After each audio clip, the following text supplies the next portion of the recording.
I showed a John Birch video last night, and I know I have a little bit of an echo. This will only be a second. Showed people having their property taken by eminent domain. It reminded me of the Maxwell land grant. RJ, is eminent domain ever okay? Yeah, well, no, but they tell you it's for the greater good, and that's with the power of the government, I guess, enforcing, the grab. Unless you have your own army, it may be challenging, to put up a fight against it. You can tell them what you think, but I don't know how you're gonna win that argument. I'm going to be talking about Mexico. And since I have my echo, you can maybe comment. Floor, whose entrance was guarded by two pillars topped with polished blue orbs that looked like globes. Lining the walls were rows of chairs. At the far end. Well, RJ, that echo is even playing now. Can you try to restart it? Or I guess if you're not going to be able to make it, you might have to let it go. But the echo is back with the engine. Yeah, and I have to get busy, but yeah. Other than that, yeah, have a good day, and we'll soldier on. Thank you, RJ. Appreciate it. Yeah, I love you, brother. So let's see. I don't hear the echo now. That was some sort of an echo there. But let's keep going here on what I wanted to talk about. Last night, I showed a video, and it was from the John Birch Society. That has been a big part of my ministry. It's the John Birch, the Rosicrucians, the Jesuits. This has all been a setup. I showed the video. It showed big business carbon capture mandates from our United States and the United Nations, and they are being enforced. Eminent domain is being used in the United States, and it's basically a cover to help their fracking operations. White people are now finding out that their farms aren't really theirs. You do not really own the land you and your family have lived on for 150 years. And that is like what happened. And the only way to defend what is happening is what is going to be going on. Well, manifest destiny destined the United States to overthrow everybody in the way. And it was France, Spain, Portugal, Roman Catholic countries that came in and just said, you owe us rent or get out. Of course, that's not fair. If you're in the chat or you read this later, if you know what he means by it's all Shiloh, eventually it goes back to the creator. And the Bible does teach that, Shiloh is God. It goes back to Jesus. He's the creator. He's the owner. All of this eminent domain is all because we're in the short season. We're being deceived. Satan is loosed. The end times are coming. The Lunchbox crew last night, did you see the thumbnail? Mentioned the short season. So I knew that he knew about the short season, and he mentioned it last night. It's on people's minds. And maybe they hate me today, but they'll love Jesus tomorrow and realize, well, and I'm going to talk probably about psilocybins again today. The mainstream Paul Strobe's Nephilim clown, JT loves JC. It really doesn't matter because they're all short season. So they don't talk about, well, you're a charismatic, and well, you're not.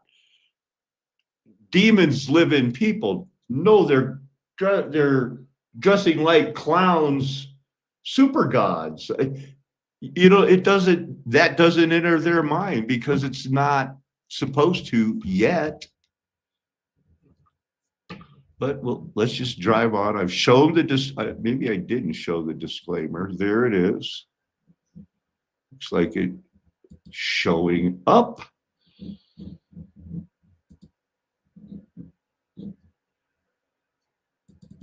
What's this?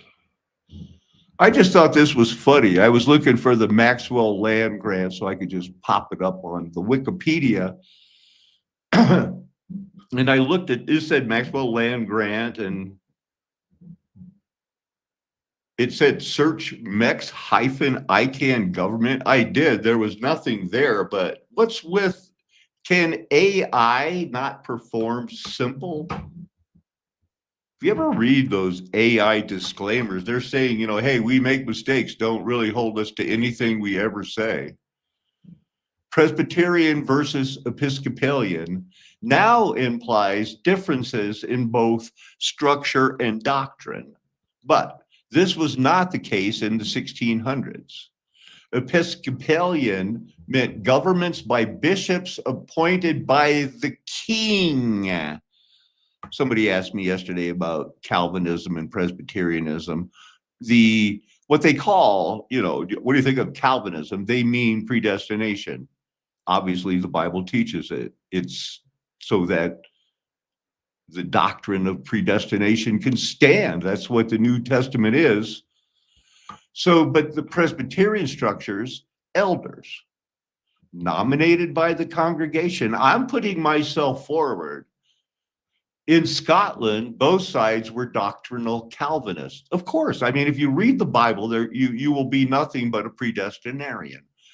Since bishops sat in the Scottish Parliament, now that's the Scottish president we have, their Scottish rights, the wheat and the tares grew together. Arguments over their role were as much about politics as religious practice.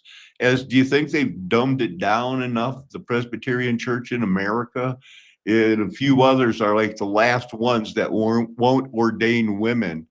The biggest Presbyterian Church USA, PCUSA, rumor has it, fired all of their missionaries yesterday. They can't afford them anymore. They've been too LGBTQ.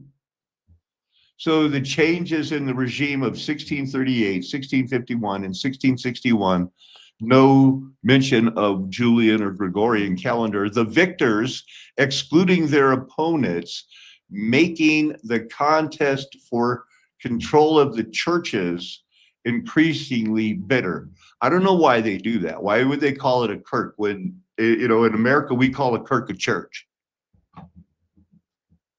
Obfuscation is, so here it is, 18 levels underground for an hour. Lunchbox man on his lunch break crew were breaking down Cappadocia and the mysteries of 18 subfloors. I guess they never heard of it. But like we're told, and if we are truly in the little season, you can begin to, well, they didn't get into the melted mountains that were above those 18 stories. I had a thought last night. Maybe the reason there were 200 cities under Cappadocia that were all connected and lived in for so long is maybe after Armageddon, they felt safe there. They could go up and out and get the sun, but, when the Lord Christ told you go to the mountains and pray that you'll be safe because they're going to melt like wax, and that happened like it did in Cappadocia and around the world. You see how brainwashed we still can be? Under a domed flat earth, it happened everywhere. The judgment was everywhere. It's not Josephus's judgment that Rome just attacked Jerusalem. Polycarp and all those other people that knew the Apostle John kept living forever. It's stupid. That's Enochian. That's Enoch stuff. Because you believe Enoch because Josephus was there. Liar. They are liars. He wasn't there.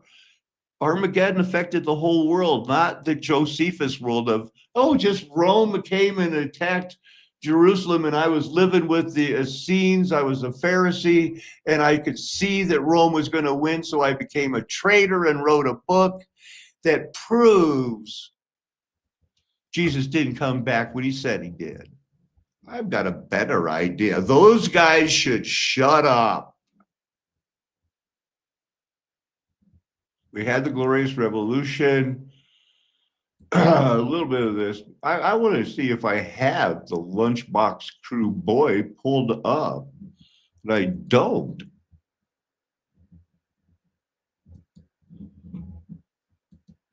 But it wasn't all bad. I don't like you to see how slow I type and everything when I'm looking for those things. So where's that Lunchbox Crew Boy? I saw the Mud Fossil University. You probably saw Roger. I got to show his thing, but I want to find that. I've studied so much. That heroic dose of psychedelic mushrooms. There it is. I went right. We all remember an episode. So let's finish looking at the picture, the Roger Spur thing. That's not it. I've got to share the screen.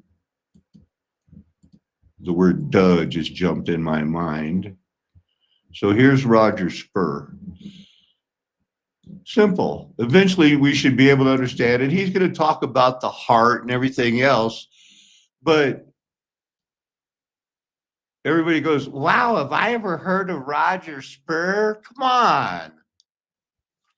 We've been doing this a decade, the same amount of time. He's the guy that wants to prove to Yale it's a globe and that I'm wrong. Mud Fossil University is absolutely out of his mind. Proving that matter from the asteroid Bennu mission reveals life existed elsewhere in the solar system, not just Earth. Just Earth? You mean Earth just happened, or Earth is a just place? It's a just place to live, like a just decision? Because that's what just means. It either just happened, so not just Earth. Roger, you're a mess. Yale is never going to commend you for testing stones and finding out they're giants, because you're doing the giant thing wrong for all the wrong reasons. He's trying to prove to his wife he's not crazy by acting crazy. That's why he's going to show it. You know, he's showing the heart muscle, the matter, but it came from the planet Bennu. Roger did one thing, test those stones. Besides that, he has not been a helper. And so the children of the anti-globalist John Birch Society became open border globalists, the target of their own conspiracy theory from Bernie Sanders, himself a socialist who once lived on a kibbutz in Israel. Truly, we're through the looking glass here, people. Wow. Picking it up. Capitalist countries refuse to build walls so that non-citizens can run in and be cheap labor. Socialists build walls to keep citizens from running out. And that's why the rest of the world wants to join BRICS. Because they're going to, but don't join BRICS, the United States argument is, we'll come up with the Bitcoin. And that'll be cool. You can still, we're number one. We're number one. Early, and this is from a John Birch thing, you know. The founder of the John Birch Society, Jack Welch, called Eisenhower, open quote, a dedicated conscience agent of the communist conspiracy, close quote. Sometimes their theories even went viral. In June of 1968, Truman Capote, noted gay author, went on The Tonight Show with Johnny Carson and shared with the public the conspiracy theory popularized by the John Birch Society that Russian revolutionaries had infiltrated American politics. He said Sirhan, who had properly used, just assassinated Robert F. Kennedy days before at the nearby Ambassador Hotel, was motivated by the late spiritualist Madame Blavatsky much? Well, welcome the world to people going, well, if the gay Truman Capote said they're motivated by her and she's a Russian spiritualist, I'm going to check her out. Manual for Revolutionaries. Sounds like something Cal Sustein would have written that would have pushed Hillary Clinton's buttons intellectually. What? Who said this? In 2019, there's an entire cable network apparently called MSNBC that is dedicated to 24/7 Russian infiltration conspiracies of this ilk.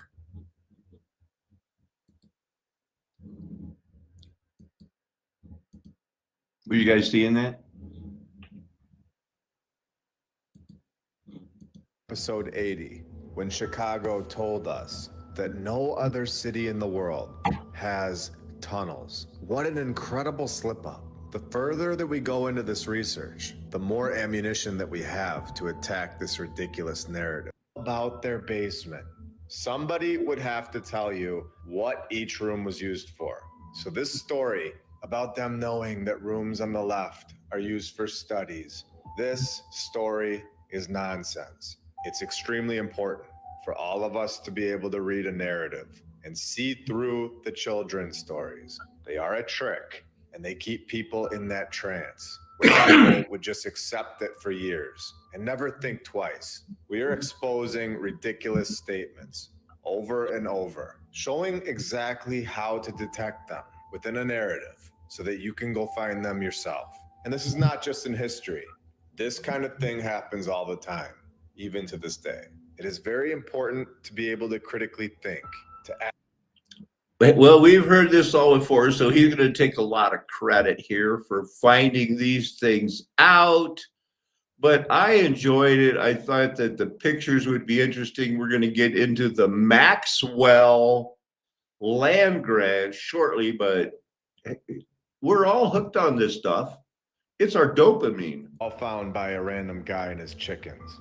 The previous civilization was extremely advanced, fully understanding construction, creating palaces on the ground level, palaces that are still here today, as well as massive underground tunnel systems all over the world. This technology was known because the gospel was preached all over the world, and Messiah said, you know, the end is coming. When it, you know, when you see these signs, do this.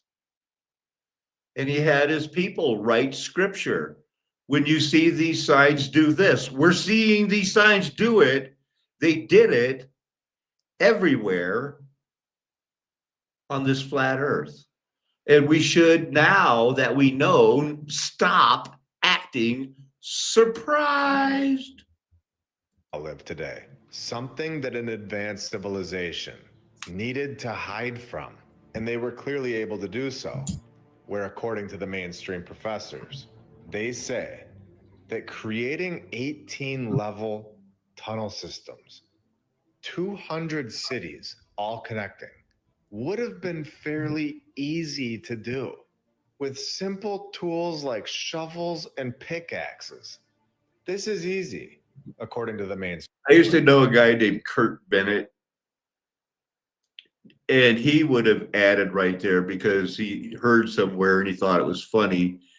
He'd say simple tool, they'd be reading it. Simple tools like shovels, pickaxe, and a pickle fork. He'd add that. He goes like, yeah, with a pickle fork, you could do a lot of good work with a pickle fork. Hey, you know what? Instead of a spoon, Kurt Bennett got involved in college at Hillsdale with Scott Hahn, affected the rest of his spirituality for the rest of his life, I'm afraid. Go with the thing. Mainstream narrative. Strategically creating a ventilation shaft that provided water in and out of the underground city. Thousands of miles of tunnels, all done very easily. This could have been done with a shovel, according to the brilliant man of Florida State University. According to this guy, 2,800 years ago, they could have done this in their sleep. A spoon or a shovel Or a would have pickle made no fork. difference. The cavemen of the past just had tunnel construction down.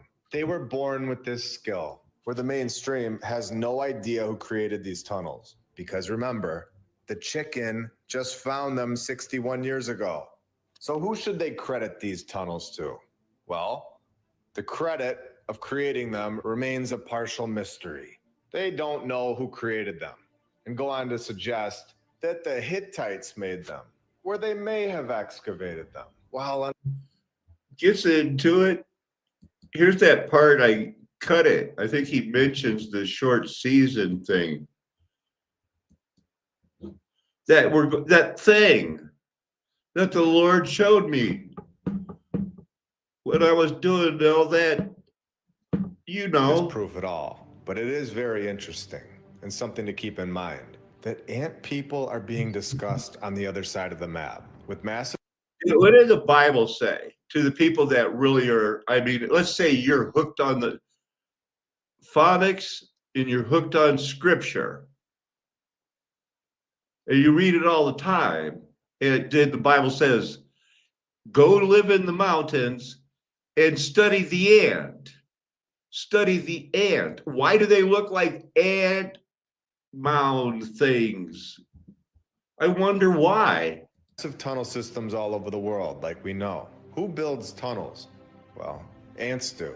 The last time I checked, humans are not known for their tunnel skills and living underground in the dark. But yet, we find tunnel systems everywhere, all interconnected strategically, where this is not just in Colorado. It is interesting to note that the Babylonian sky god was named Anu, where the Hopi word for ant is also. This is good, Anu. fun And the learning right Hopi here. root You're really word, learning. Naki, means friends. I like to be a suggesting teacher. that the Hopi, Something like that. Anunnaki, or ant friends might have been the same So group called. as the Sumerian No, I'm Anunnaki. In multiple languages all over the world are put here to confuse us. Located in what we call today Iraq, around Baghdad. Huh. And if these were truly humans' friends, like we are told, and if we are truly in a little season, you can begin to put the pieces together and see why certain locations, such as Baghdad, are chosen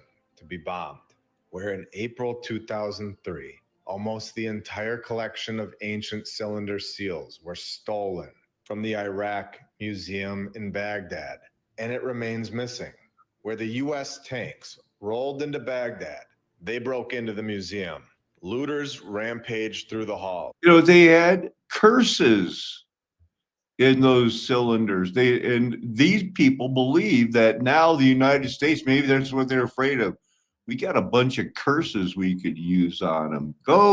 It kind of gets a little long. And I want to remind you all that this is what is being exposed to all of us. I believe that this tunnel network goes down multiple levels, just like we have shown, and extends much further than 450 miles. And what we see on the Gaza. ground is nothing compared to what is going on under our feet. And then you wonder where the missing individuals go, where I think we know now. These Wow, they cooked him and they ate him. air ventilation system and high voltage electrical cables. Again, in my opinion, these tunnels have been here for a very long time. There you go. What? This was not the only thing. Personally, I believe that this so-called looting in Iraq was just this group. They were going in there and removing the 15,000 items from the public. And they did this, where we also know that there were so many more than 15,000. They were undocumented items. We've seen in the British Museum how they have 7.92 million items that are not being shown to the public. So could you imagine how many items were actually in the Iraqi National Museum? It was a lot more than 15,000. They were undocumented. Now, what's up with this Sumerian king list? Back basically 200 years later. Who was this? This country was the most prominent European ally of this country in the Iraq War. Huh. The Oxford version of the Sumerian Kings list was found in 1922. I think they thought they found the whole thing and made a huge mistake, because following the Oxford version's discovery, the Iraq version was then discovered. And then just 70 years later, the Iraq version goes missing, and it's gone forever. Stories on how to live forever, or at least for thousands of years. Who would be interested in this kind of technology from the old world? I wonder if it was that first creation. Both lived during the same time.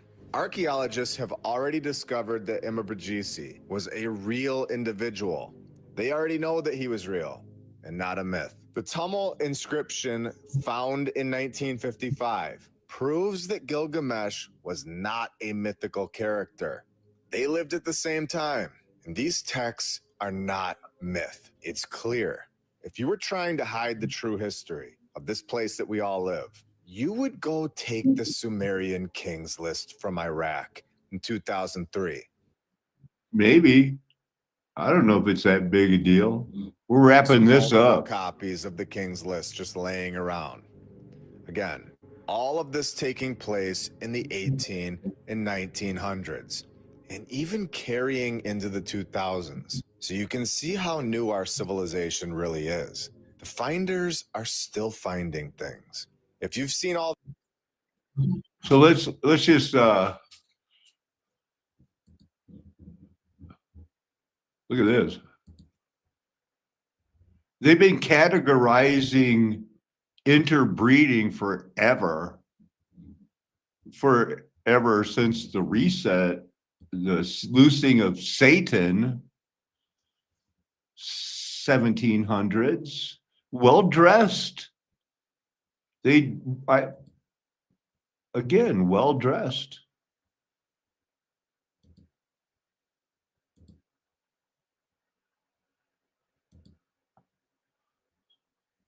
There you go. Throwback. Wonder what that means. Coyote. Now these might be there's some hey, there's a real picture of it in 1919. It's like they had 4 children, ex-Spanish soldier married an indigenous wife, and they kept track of who's a mestizo and a mulatto in the 1808. They did the same thing in 1763. For some reason, this was important to them.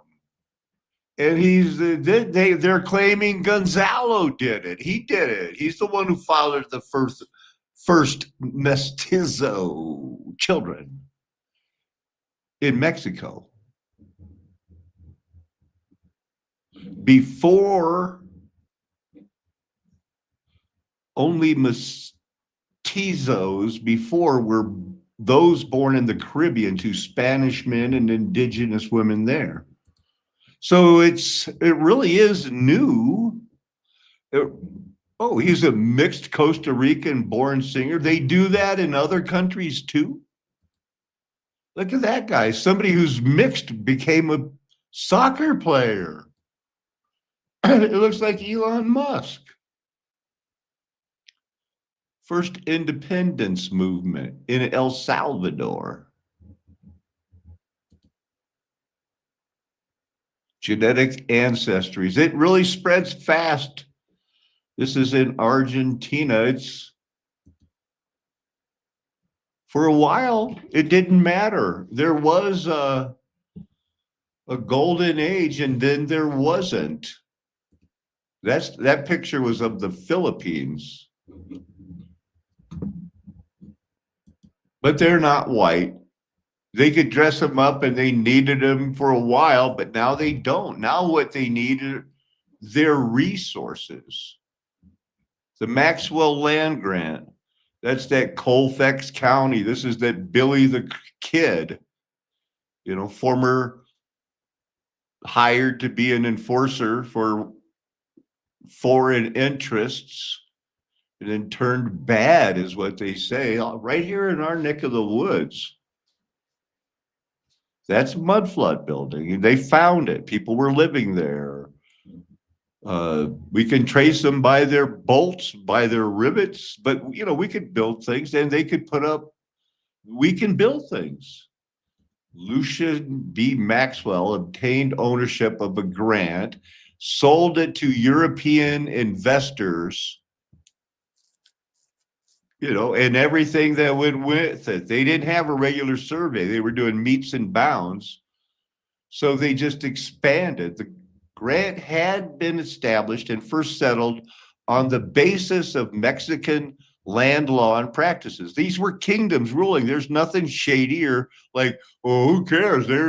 No, the Mexican lands were ruled by Habsburgs too. People from Spain brought over their kings and said, now this is our land and here's your Habsburg king. It didn't really go over that well. That's why the Pancho Villas and everything else and the labor laws, but they didn't care. They were giving away land. And in the United States, well, this is all part of the United States. Here's Trinidad, Colorado, the Los Animas River. So right up here is where, the rest of this valley that is like these mountains and everything else are on the sides. But this is a valley here that comes down here. There's aquifers and it's just a big high mountain valley like Bolivia, surrounded by rivers and tunnels and caves where the people went and hid when times got tough. Here, those underground caves, they found them, they lived in them. May come a time when that's needed again. What they did was take 2 million, basically almost 2 million acres in southern Colorado, and anybody that lived there, they said, now you owe us rent or you've got to get out of here. This is our land. We're going to be building these towns and putting in mines. And it was run by the Bureau of Indian Affairs. It's how you take over. But when it happens now, unless you believe in manifest destiny, it shouldn't happen to us now. The reason it happened to them then was because Jesus brought us here and we had a manifest destiny to it was okay to lie to them and break over 510 treaties, not counting the ones with the Mexicans. That's the Native American ones. We lied and broke them all because it was our destiny to settle here. Honkies.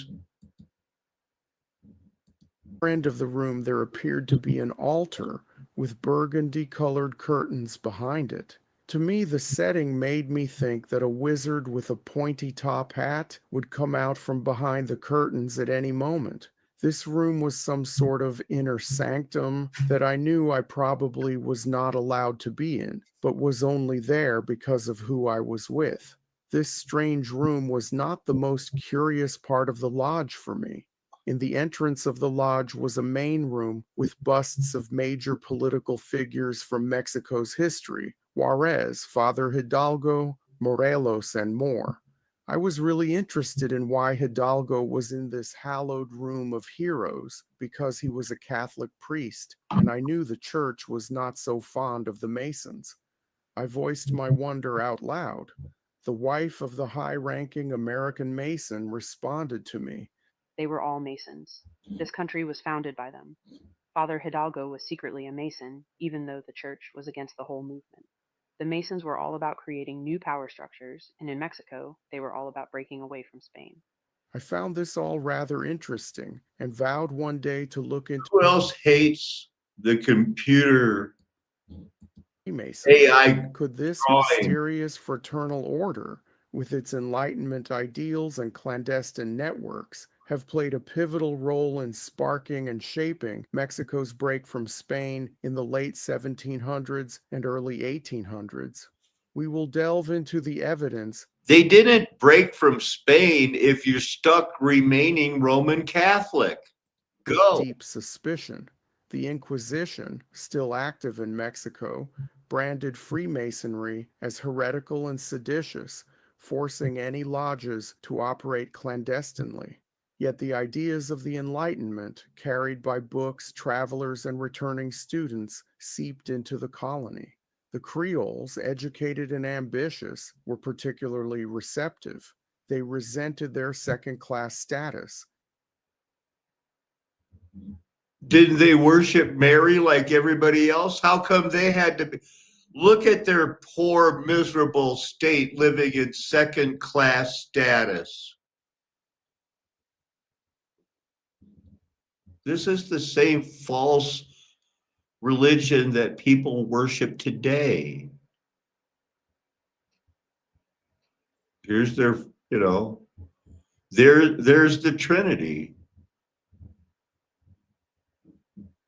And saw in Freemasonry a vision of a society where merit, not birth, determined power. Speculation about early Masonic activity in Mexico often points to the port cities of Veracruz and Campeche, gateways for foreign influence.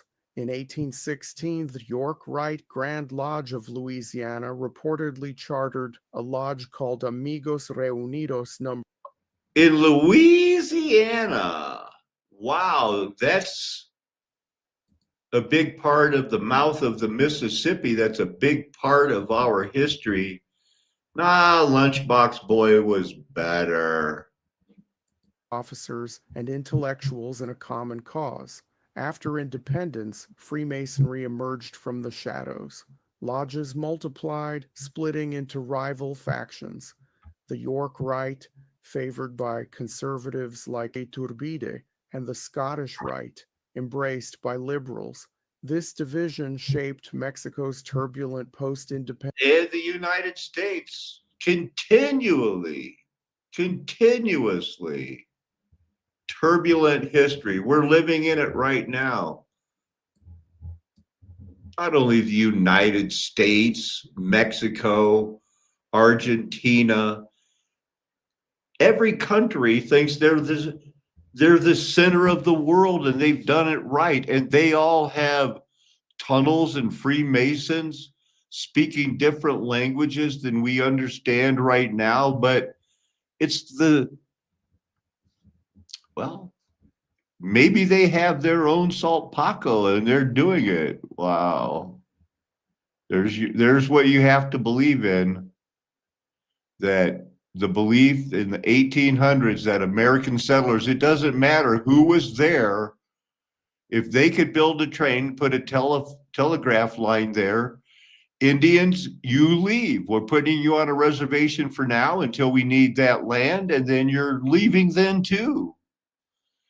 Destiny, fortune, those are gods of the Greeks, and they were employed because people can't take their eyes off of their goddesses' boobs. Somehow, it's okay for them to show their boobs everywhere they go. Now, the French were, over here, taken over. That placed Maximilian of Mexico on the throne. He's a honky. He's a Habsburg, Lorraine. He's you're now the king of Mexico. Sure. And Spain didn't like it, but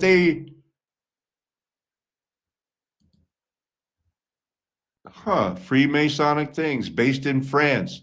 Who's running this world? You're going to, let's keep voting. It'll be okay. What's this doing carved on the wall? Well, here we are. We're not hiding it. And they could have made that clear for us to read, but they don't care.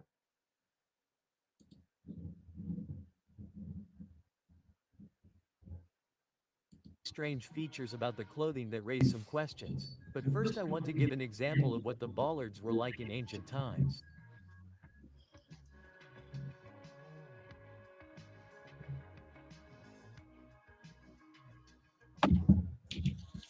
Bollard in Bulgarian is the title of the Slavic noble landowners. It is used in the Russian, Serbian, Bulgarian, Romanian, and Moldavian areas.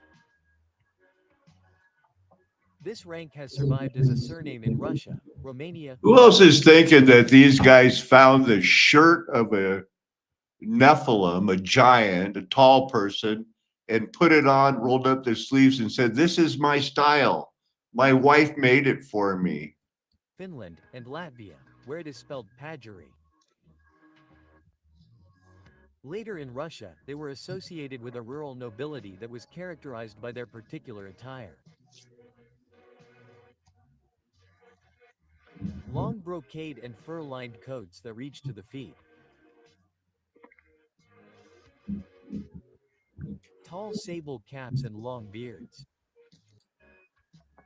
In contrast to peasants, they could own lands, but were obliged to However, beginning with the reign of Ivan III, the bollards began to lose this influence to the authoritative nobility in Russia.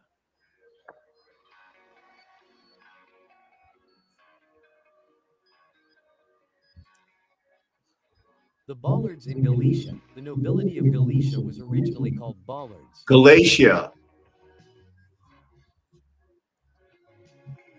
With the annexation of eastern Galicia by You the know it Turkish as Poles as a Galatians. result of the Galician-Polish Wars, the local bollards were equalized in rights with the Polish nobility from 1430. A large number of bollards fled to the lands of the Grand Duchy of Lithuania. This is a computer. It should know. Bollards in Wallachia and Moldavia. In the Carpathian regions, where there were Romanians, the bollard class emerged from the chiefs called chias, meaning leader, or yud. They just emerged. Okay, let's move on to the clothing of these bollards. The clothing of the bollards can be quite striking if you look closely and identify certain strange peculiarities in them. That's cool. Look at that. That's a one-horse open sleigh.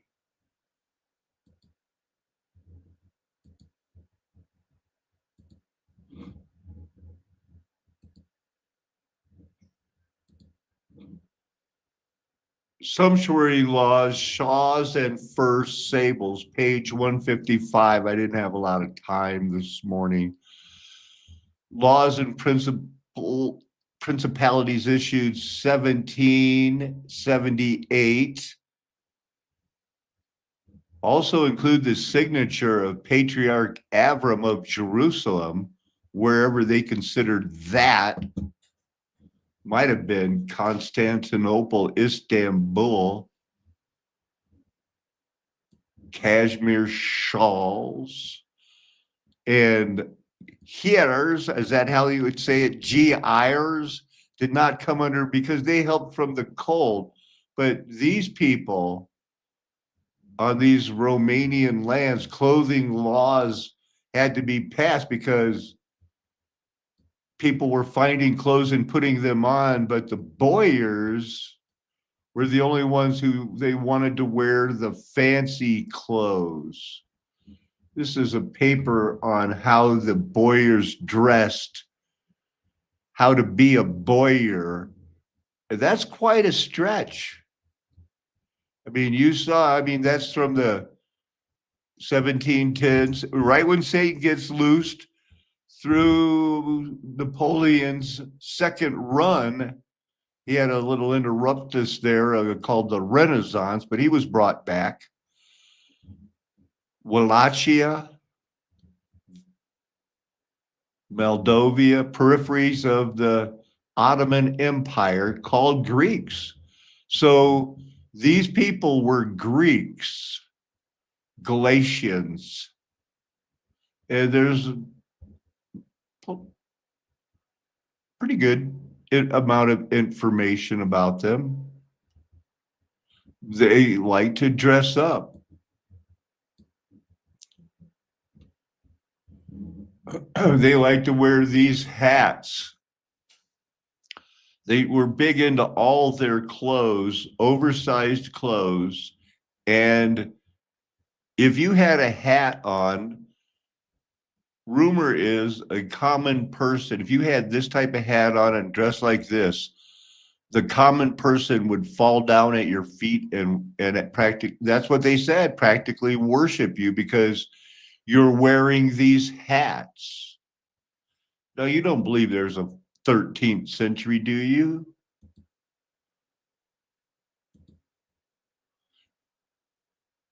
Different types of hats. These are high class great boyars.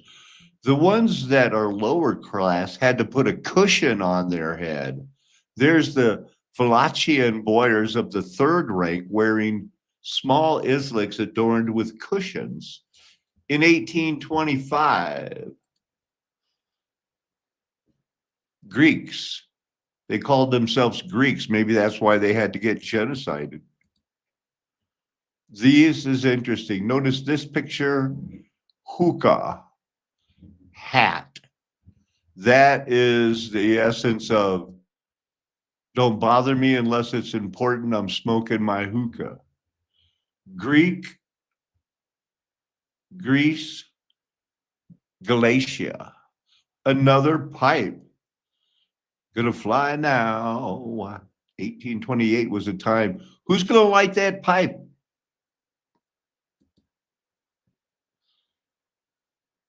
There's a cushion head. You must be third class. This is an actor in a costume dressed like that guy. So these high crown caps, 1300s, not much. That's about it. That's another high crown cat. Sable fur. That's what they were into.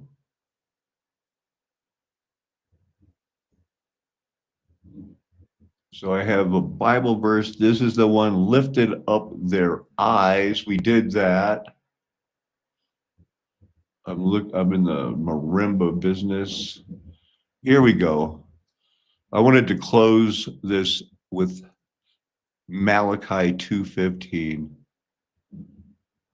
Did he not make them one with a portion of the Spirit in their union?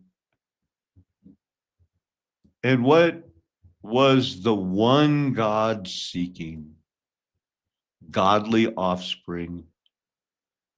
So guard yourself in the spirit, and let none of you be faithless to the wife of your youth.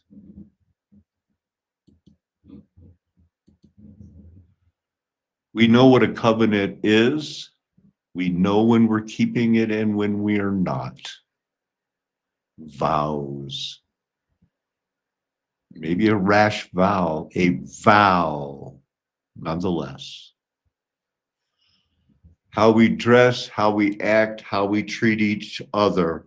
If a black man met a white woman in the Mayan indigenous world and married them and fell in love and lived their lives, what difference does that make to somebody in Portugal or Spain that they needed all those records? What did God want from that union? Godly offspring. Right now, we are going to continue to be encompassed about. We're not waiting on a rapture. We are being encompassed about. We are the frogs in warm water with the temperature turned up until everybody's going to be dead, cooked, and eaten. Unless you get your mind around, you're going to have to run away. You can't fight them. You lose that way. You have to wait to be continued, encompassed about when they found everybody else and are looking for the last stragglers, which there has to be some, right? They're not going to be in New York City or Arlington, Virginia, or in the middle of Seattle. It's a flat earth nation. The golden age has passed. The mud flood was Armageddon. The 1,000 years are over. They had a reaping after that 1,000 years. They started over in 1711. In 2001, September 11th, there was much more going on than they made 7 buildings disappear. That was a mind game that they could do that with 2 what they called airplanes and make us believe it. I started warning in 2008 when I finished the book, The Televised Revolution, and it talked about people coming out of caves because a virus put them there. And I stayed on. They were going to use the virus until I was taken off the air with Flat Earth Nation Golden Age Past. It had to start over with Mud Flood was Armageddon, but never got the traction again. But it doesn't mean that it's not a flat earth nation. It is. Me and my friends are never going to tell you anything else. We know we're called, chosen. We're striving to be faithful to the end. We know it is a burden. His burden is light.